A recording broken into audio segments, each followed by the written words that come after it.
படிச்சு படிச்சு சொன்ன ரஜினிகாந்த், பிடி கொடுக்காத அண்ணாமலை. இப்போ என்னாச்சு பார்த்தீங்களா? பாஜகவில் இருந்து விலகி தனியாக அமைப்பு ஒன்றை தொடங்கியிருக்கும் அண்ணாமலை தன்னுடைய எதிர்கால அரசியல் எப்படி இருக்கும் என்பதை வீடியோ வாயிலாக தமிழக மக்களுக்கு தெரியப்படுத்தியிருக்கிறார். இந்த நிலையில் ரஜினி சொன்னதை அன்றே கேட்டிருந்தால் இன்று தமிழக முதல்வராக அமர்ந்திருப்பார் அண்ணாமலை என்கிற தகவல் தற்பொழுது வெளியாகியுள்ளது. ஐபிஎஸ் அதிகாரியாக கர்நாடக மாநிலத்தில் பணியாற்றி வந்த அண்ணாமலை தன்னுடைய ஐபிஎஸ் பதவியை ராஜினாமா செய்துவிட்டு தமிழகம் திரும்பி விவசாய பணியில் ஈடுபட்டு கொண்டிருந்த காலத்தில் அவருடைய நடவடிக்கைகள் எதிர்காலத்தில் அரசியலில் ஈடுபட இருக்கிறார் என்பதை மட்டுமே யூகித்து அப்போதே செய்திகள் வெளியானது. அந்த காலகட்டத்தில் அண்ணாமலை பாஜகவில் இணைகிறார் என முதலில் செய்திகள் வெளியானாலும் அடுத்து இல்லை, அவர்தான் ரஜினிகாந்த் தொடங்கும் புதிய கட்சியின் முதல்வர் வேட்பாளர் என்றும் செய்திகள் வெளியானது.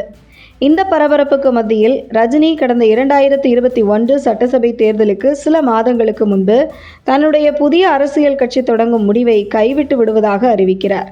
அடுத்த சில நாட்களில் அண்ணாமலை பாஜகவில் இணைகிறார்.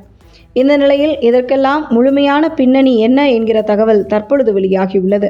கடந்த 2021 தேர்தலில் புதிய கட்சி தொடங்கி சட்டசபை தேர்தலில் களம் காண்பதில் உறுதியாக இருந்துள்ளார் ரஜினிகாந்த்.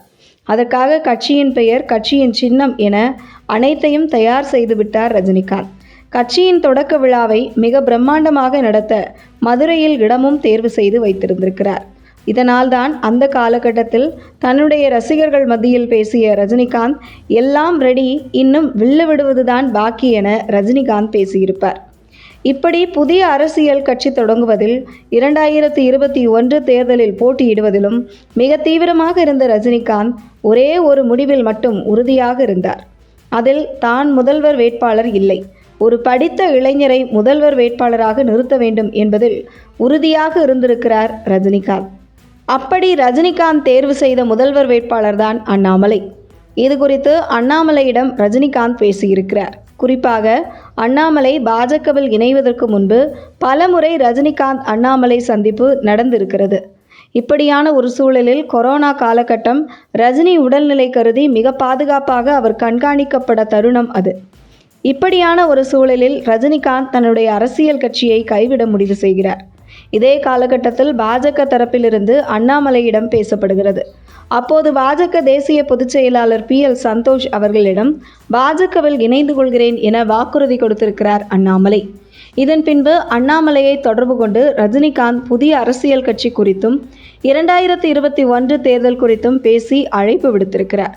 ஆனால் அண்ணாமலை, நான் பாஜகவில் இணைவதாக PL சந்தோஷ் அவர்களிடம் வாக்குறுதி கொடுத்துவிட்டேன் என தனது கொடுத்த வாக்குறுதியை நிறைவேற்றுவதற்காக பாஜகவில் இணைந்திருக்கிறார். ஆனால் அன்றே ரஜினிகாந்த் அழைப்பை ஏற்று அண்ணாமலை சென்றிருந்தால் 2021 சட்டசபை தேர்தலில் ரஜினி தலைமையிலான கட்சி வெற்றி பெற்றிருக்கும், அண்ணாமலை முதல்வராக பதவியேற்றிருப்பார் என்கிறது அரசியல் வட்டாரங்கள்.